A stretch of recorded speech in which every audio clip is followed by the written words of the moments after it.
Hello friends, welcome to trade to spend. Nifty ने कल जो रिकवरी दिखाई थी, आज निफ्टी ने उस रिकवरी को कंटिन्यू किया है, लेकिन फिर भी निफ्टी अभी तक 25,000 के लेवल को ब्रेक करके उसके ऊपर सस्टेन नहीं कर पाया है। प्लस निफ्टी ने डेली बेसिस पे भी एक इंपॉर्टेंट कैंडलस्टिक पैटर्न बनाया है, तो कल का दिन निफ्टी के लिए काफी इंपॉर्टेंट होने वाला है। आपके हिसाब से निफ्टी की कल की मूवमेंट कैसी रह सकती है, प्लीज कमेंट से बताइए। होप आपने हमारा कल का डेली एनालिसिस का वीडियो देखा होगा, जिसमें हमने निफ्टी की आज के मूवमेंट के बारे में डिस्कशन किया था और हमने क्लियरली मेंशन किया था कि अगर निफ्टी एक फ्लैट ओपनिंग देता है तो वहां पर जंप करके कॉल या पुट कुछ बाय मत कर लीजिएगा, वेट करिएगा। अगर निफ्टी ने फ्लैट ओपनिंग दी तो निफ्टी की पहली 15 मिनट की कैंडल काफी इंपॉर्टेंट हो जाएगी, और जब निफ्टी पहली 15 मिनट की कैंडल के हाई या फिर लो को ब्रेक करेगा और उसके नीचे सस्टेन करेगा, तब हम उस डायरेक्शन में बाइंग या सेलिंग करेंगे। निफ्टी ने आज हमारे नो ट्रेडिंग जोन के बीच में ही एक फ्लैट ओपनिंग दी और उसके बाद पहली 15 मिनट की कैंडल में अच्छी रिकवरी भी दिखाई, लेकिन हमारे नो ट्रेडिंग जोन के ऊपर के लेवल को ब्रेकआउट करके उसके ऊपर सस्टेन नहीं कर पाया, और उसके बाद निफ्टी ने पहली 15 मिनट की कैंडल के बीच में एक छोटी सी रेंज के बीच में साइडवेज ट्रेड करना शुरू कर दिया। और हमने अपने कल के डेली एनालिसिस के वीडियो में क्लियरली मेंशन किया था कि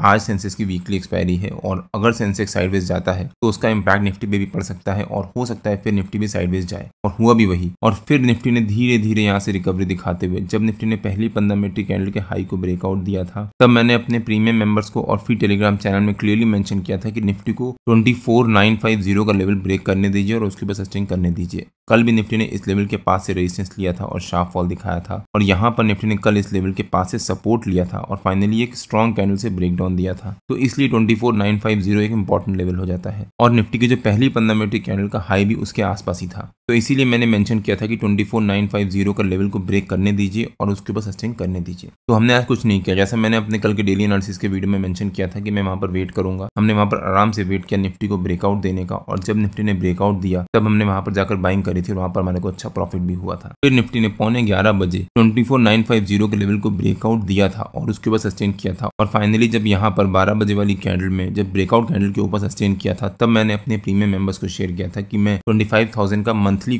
कॉल इस हफ्ते के एक्सपायरी का नहीं, अगले हफ्ते के एक्सपायरी का कॉल बाय कर रहा हूँ 175 रुपीज पे। और जब यहाँ पर हमारी बाइंग ट्रिगर हुई तब वो 175 रुपीज से 196 रुपीज तक गया, और वहां पर हमारे को करीब 20 पॉइंट का अच्छा प्रॉफिट हुआ। अब वो 20 पॉइंट का अच्छा प्रॉफिट इसलिए है बिकॉज वो करीब 10% से ज्यादा का प्रॉफिट है सिर्फ आधे घंटे के अंदर अंदर, तो इसलिए उसको हम अच्छा प्रॉफिट मान सकते हैं। उसके बाद निफ्टी ने फिर 25,000 के लेवल से रेजिस्टेंस लिया और वहां पर सस्टेन नहीं कर पाया, फिर वहां से फॉल दिखाया और फाइनली 25,000 के लेवल के पास जाकर क्लोजिंग दी है। अभी उसको ब्रेक नहीं किया है, और मैंने अपने कल के डेली एनालिसिस के वीडियो में क्लियरली मेंशन किया था कि निफ्टी की आज की मूवमेंट कैसी रह सकती है। अगर आपने वो वीडियो नहीं देखा है तो उसका लिंक मैंने डिस्क्रिप्शन में डाल दिया है और आपको ऊपर यहाँ पर आई बटन में मिल जाएगा। निफ्टी ने आज डेली बेसिस पे एक इंपॉर्टेंट कैंडलस्टिक पैटर्न बनाया है। अगर निफ्टी का डेली चार्ट देखें एक बार, ये निफ्टी का डेली चार्ट है, और जैसा मैंने मेंशन किया कि निफ्टी ने कल एक बहुत अच्छी रिकवरी दिखाई थी, लेकिन उसके बाद वहां से फिर एक फॉल भी दिखाया था, और आज निफ्टी ने जो कल की कैंडल थी उस पूरी कैंडल के बीच में ही ट्रेड किया है। ना कल के हाई को ब्रेक कर पाया है, ना कल के लो को ब्रेक कर पाया। तो यहाँ पर इसको हम कहते हैं इनसाइड कैंडलस्टिक पैटर्न। ये एक इंपॉर्टेंट कैंडलस्टिक पैटर्न होता है। मान लीजिए ये एक रेड कैंडल बनी है और जो अगली कैंडल बनी है वो उसके ऑपोजिट कलर की बनी है, लेकिन जो इस दिन की कैंडल थी, मतलब जिस टाइम फ्रेम में भी आप ट्रैक कर रहे हो, उस टाइम फ्रेम की जो कैंडल थी ना उसके हाई को ब्रेक कर पाई है और ना ही लो को ब्रेक कर पाई है, और आज की जो कैंडल बनी है वो उसके ऑपोजिट कलर की है। तो उसको हम कहते हैं इनसाइड कैंडलस्टिक पैटर्न। ये हो गई रेड कैंडल जो हमारी कल बनी थी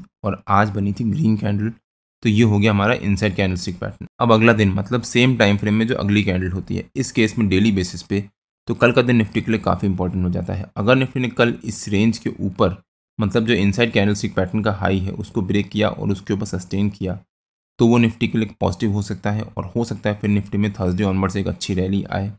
अगर निफ्टी ने इसके लो को ब्रेक किया और उसके नीचे सस्टेन किया तो वो निफ्टी के लिए नेगेटिव भी हो सकता है, और अगर निफ्टी उसके नीचे सस्टेन करेगा तो हो सकता है निफ्टी में फॉल भी आए। ऐसा क्यों होता है? सेलर्स ने अपनी पोजीशन को स्ट्रॉन्ग किया और कल यानी पिछले दिन पे सेलिंग करी और मार्केट को नीचे लेके आए, लेकिन बायर्स ने आज जो सेलर्स ने कल सबसे नीचे का लेवल बनाया था उसके ऊपर ही सस्टेन किया है और उसको ब्रेक नहीं करने दिया है। मतलब बायर्स अपनी पोजीशन को सस्टेन करने की कोशिश कर रहे हैं, और सेलर्स ने भी बायर्स को अपने कल के हाई, मतलब अपने जो पिछला हाई था उसको ब्रेक करने नहीं दिया है। तो इसका मतलब बायर्स एंड सेलर्स आपस में लड़ रहे हैं या फिर कंफ्यूज हैं कि मार्केट ऊपर जाएगी या नीचे जाएगी। अब जिस डायरेक्शन में ब्रेकआउट होगा, अगर ऊपर की तरफ गई तो मतलब सेलर्स ने अपना हाथ छोड़ा है तो मार्केट में रिकवरी आएगी, और नीचे की तरफ गई तो बायर्स ने अपना हाथ छोड़ा है और मार्केट में फॉल आएगा। तो अगली कैंडल सेम टाइम फ्रेम में काफी इंपॉर्टेंट हो जाती है। होप आपको आइडिया हुआ होगा कि इनसाइड कैंडलस्टिक पैटर्न क्या होता है और वो किस तरह से काम करता है। अगर आप चाहते हो कि मैं इनसाइड कैंडलस्टिक पैटर्न के ऊपर डिटेल वीडियो बनाकर अपलोड करूं तो प्लीज़ इस वीडियो को लाइक करिए और अपने दोस्तों को शेयर भी करिए। मार्केट में एक स्ट्रैटेजी है जो कि बहुत ईजी है, कॉमन है और प्रॉफिटेबल भी है, लेकिन वो बहुत डेंजरस स्ट्रैटेजी है। उस स्ट्रैटेजी के ऊपर मैंने डिटेल्ड वीडियो बनाकर अपने यूट्यूब चैनल में अपलोड किया है। अगर आपने वो वीडियो नहीं देखा है तो उसका लिंक मैंने डिस्क्रिप्शन में डाल दिया है और आपको ऊपर यहाँ पर आई बटन में मिल जाएगा। हो सकता है आपने वो स्ट्रैटेजी ली हो और उस स्ट्रैटेजी की वजह से आपको काफी लॉस भी हुआ हो। अगर आपने वो स्ट्रैटेजी ली है और आपको उसकी वजह से लॉस हुआ है या प्रॉफिट हुआ है, जो भी हुआ है, तो प्लीज कमेंट्स में बताइए, सो दैट हम भी कुछ सीखें कि हमें किस तरह से ट्रेड नहीं करना चाहिए और किस तरह से उस स्ट्रैटेजी को फॉलो करना चाहिए, सो दैट हमारे को या तो प्रॉफिट हो या तो लॉस ना हो। अब अगर निफ्टी के 15 मिनट के चार्ट पे आ जाते हैं और देखते हैं कि निफ्टी के कल के लेवल्स और मूवमेंट कैसी रह सकती है। ये निफ्टी का 15 मिनट का चार्ट है और आज निफ्टी ने जो ये रेंज बनाई है, इस रेंज का जो ऊपर का लेवल है वो निफ्टी का हमारा कल का रेजिस्टेंस रह सकता है, मतलब 25020 के आसपास, जो निफ्टी का हमारा कल का हाई था। और जो हमारा आज का नो ट्रेडिंग जोन का ऊपर का लेवल था 24920, वो निफ्टी का हमारा कल का सपोर्ट रह सकता है। 24920 के पास निफ्टी ने आज यहाँ पर काफ़ी टाइम रेजिस्टेंस लिया था, उसको ब्रेकआउट दिया था, अच्छी रिकवरी दिखाई थी और फिर यहाँ पर 24920 के पास आकर निफ्टी ने सपोर्ट भी लिया है। तो हो सकता है निफ्टी कल 25022 as a resistance, 24920 as a support, इसी रेंज के बीच में ट्रेड करे। अगर निफ्टी ने कल इसी रेंज के बीच में फ्लैट ओपनिंग दी तो यहाँ पर वेट कर लीजिएगा, हो सकता है निफ्टी फ्लैट ओपनिंग दे और जो निफ्टी ये इस रेंज बना रहा है, इस रेंज को कंटिन्यू करे। फ्लैट ओपनिंग देने के बाद अगर निफ्टी सस्टेन करता है तो निफ्टी की पहली 15 मिनट की कैंडल काफ़ी इंपॉर्टेंट हो जाएगी। उस केस में हम लोग कॉल भी सेल कर सकते हैं और पुट भी सेल कर सकते हैं। क्या सेल करना है, किस स्ट्राइक पे सेल करना है, उसके बारे में मैं अपने प्रीमियम मेंबर्स को अपडेट कर दूंगा। तो निफ्टी अगर कल फ्लैट ओपनिंग देता है और उसके बाद पहली 15 मिनट की कैंडल के हाई और लो को ब्रेक नहीं कर पाता अगले आधे घंटे तक, तब हम यहाँ पर कॉल भी सेल कर सकते हैं और पुट भी सेल कर सकते हैं। लेकिन अगर निफ्टी ने फ्लैट ओपनिंग दी और वहां से शार्प फॉल दिखा दिया तो निफ्टी का जो ये 50 EMA का लेवल है, ये निफ्टी का सपोर्ट का काम करने लग जाएगा, या फिर हमारा जो ये सपोर्ट है 24920 के आसपास। अगर निफ्टी यहाँ सस्टेन करता है तो हो सकता है निफ्टी फिर यहाँ पर रेंज बनाए और उसके बाद यहाँ से रिकवरी ले ले। लेकिन अगर निफ्टी ने हमारे सपोर्ट को और जो निफ्टी का 50 EMA का लेवल है 15 मिनट के चार्ट पे, उसको ब्रेक किया, तब निफ्टी में शार्प फॉल आ सकता है।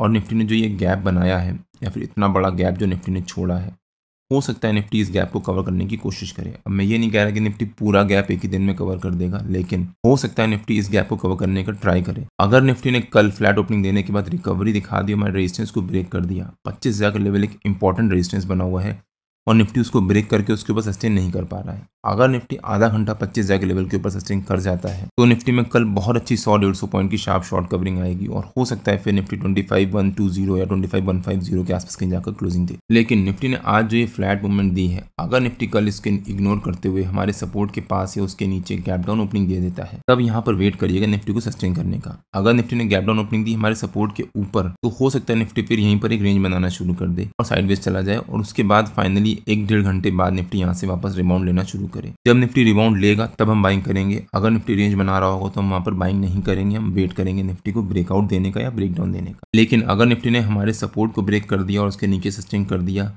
तब इस ब्रेकआउट कैंडल का लो इंपॉर्टेंट हो जाएगा। अगर निफ्टी अगली कैंडल इस ब्रेकआउट कैंडल की क्लोजिंग के नीचे या फिर उसके लो के नीचे बनाता है, तब हम यहाँ पर जाकर पुट भी बाय कर सकते हैं विद दिस ब्रेकआउट कैंडल का लो एज अ स्टॉप लॉस। हो सकता है उसके बाद निफ्टी में यहाँ से एक और शार्प प्रॉफिट बुकिंग आए। अगर निफ्टी ने गैप डाउन ओपनिंग दी और वहां से रिकवरी दिखा दी तो हो सकता है निफ्टी फिर हमारी इसी रेंज के बीच में साइडवेज चला जाए और थोड़ी देर 1-1.5 घंटा ही ट्रेड करता रहे। बट निफ्टी जो 2 दिन से रिकवरी दिखा रहा है, अगर निफ्टी उस रिकवरी को कंटिन्यू करते हुए कल हमारे सपोर्ट रेजिस्टेंस के पास है उसके ऊपर गैप अप ओपनिंग दे देता है तो 25,000 का लेवल बहुत इंपॉर्टेंट लेवल है और निफ्टी उसको ब्रेक नहीं कर पा रहा है। अगर निफ्टी ने कल उसको ब्रेक किया और उसके ऊपर सस्टेन किया, तब निफ्टी में बहुत अच्छी रैली आने के चांसेस हैं और हो सकता है फिर निफ्टी 25150 के आसपास कहीं जाकर क्लोजिंग दे। लेकिन हमें वेट करना पड़ेगा निफ्टी को 25,000 के लेवल को ब्रेक करके उसके ऊपर सस्टेन करने का। अगर निफ्टी ने ब्रेक किया और 15-20 मिनट यहाँ सस्टेन कर गया, तब हम यहाँ पर कॉल बाइंग कर सकते हैं 25,000 का लेवल एज अ सपोर्ट मान के या फिर स्टॉप लॉस मान के। हो सकता है फिर निफ्टी में रिकवरी आए जिसका प्रॉफिट हमारे को हो। तो निफ्टी के कल की ओपनिंग और उसके बाद की शुरू की 15-20 मिनट की मूवमेंट के ऊपर डिपेंड करेगा कि निफ्टी में हम किस तरह से ट्रेड लेने जा रहे हैं। निफ्टी के जो भी लेवल्स होते हैं वो रेगुलर बेसिस पे मैं अपने फ्री टेलीग्राम चैनल में पोस्ट करता रहता हूं। अगर आपने मेरा फ्री टेलीग्राम चैनल ज्वाइन नहीं किया है तो उसका लिंक मैंने डिस्क्रिप्शन में डाल दिया है और आप मेरे को टेलीग्राम में ट्रेड टू स्पेंड नाम से सर्च मार के भी ज्वाइन कर सकते हैं। अगर आपको वीडियो अच्छा लगा हो तो please like, share and subscribe और बेल आइकन जरूर हिट कर लीजिएगा सो दैट मैं जब भी अपना अगला वीडियो पोस्ट करूँ